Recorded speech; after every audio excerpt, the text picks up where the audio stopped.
सब सुख लहे तुम्हारी सरना, तुम रक्षक काहू को डरना।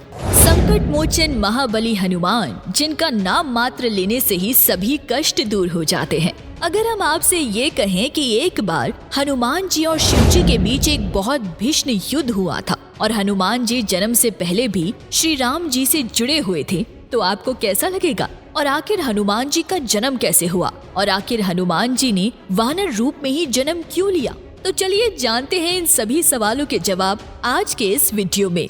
तो चलिए सबसे पहले जानते हैं हनुमान जी के जन्म से जुड़ी कहानी के बारे में। दोस्तों, हनुमान जी वानर राज केसरी और देवी अंजना के पुत्र थे। ये बात कौन नहीं जानता, पर क्या आप जानते हैं कि देवी अंजना पहले एक अप्सरा थी जिनका नाम था पुंजीकत्स्थला। लेकिन एक बार ऋषि दुर्वासा जब इंद्रदेव की सभा में उनसे कुछ बात कर रहे थे तो पुंजीकत्स्थला कई बार उनके सामने से गुजरी, जिससे उनका ध्यान भटक रहा था। दुर्वासा ऋषि ने क्रोध में आकर पुंजीकत्स्थला को श्राप दे दिया कि उनका जन्म धरती पर होगा और वो भी वानर रूप में।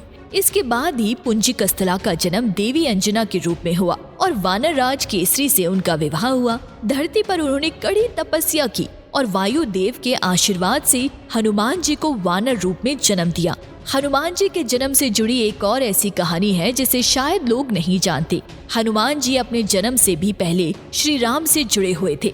आनंद रामायण के सार कांड के अनुसार जब राजा दशरथ ने पुत्र की प्राप्ति के लिए यज्ञ किया था, तब अग्निदेव ने प्रकट होकर उन्हें प्रसाद में खीर दी थी। इस खीर को तीनों रानियों में बांट दिया गया था, लेकिन माता केकई को जो खीर का हिस्सा मिला था उसे एक चील छीन कर ले गई थी। जब वो चील अंजनी पर्वत के ऊपर से जा रही थी तो उससे वो खीर गिर गई और देवी अंजना को मिल गई। उन्होंने उस खीर को खा लिया और उसके बाद हनुमान जी का जन्म हुआ। जहाँ एक तरफ आशीर्वाद में मिली खीर से श्री राम, लक्ष्मण, भरत और शत्रुघ्न का जन्म हुआ, वहीं दूसरी तरफ महाबलशाली हनुमान जी इस धरती पर आए।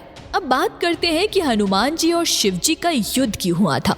पद्म पुराण के पाताल कांड के अनुसार श्री राम ने अश्वमेघ यज्ञ का आयोजन किया था। यज्ञ के दौरान अश्व को छोड़ दिया गया, जो दौड़ते दौड़ते राजा वीरमणि के नगर जा पहुँचे, लेकिन वहाँ उसे पकड़ लिया गया। अगर यज्ञ के घोड़े को कोई रोक ले तो उससे युद्ध करने का नियम था। राजा शत्रुघ्न ने उस घोड़े को छुड़ाने के लिए युद्ध की घोषणा की। वहीं दूसरी तरफ वीरमणि भगवान शिव के बहुत बड़े भक्त थे। उन्होंने इस युद्ध को जीतने के लिए शिव जी से मदद मांगी। शिव जी उनकी मदद करने के लिए तैयार हो गए, लेकिन सिर्फ तब तक जब तक श्री राम खुद युद्ध करने न आ जाए, क्योंकि शिव जी भगवान राम के सामने शस्त्र नहीं उठाएंगे। शिव जी ने वीरभद्र का रूप ले लिया और युद्ध भूमि में आ गए। एक घमासान युद्ध हुआ जिसमें भरत जी के बेटे पुष्कल की मृत्यु हो गई और शत्रुघ्न जी बेहोश हो गए। तब श्री राम की सेना को हराते हुए देख हनुमान जी स्वयं युद्ध भूमि में आए। उन्होंने एक बड़े से पत्थर से शिव जी के रथ के टुकड़े कर दिए और फिर पत्थर से शिव जी के सीने पर वार किया।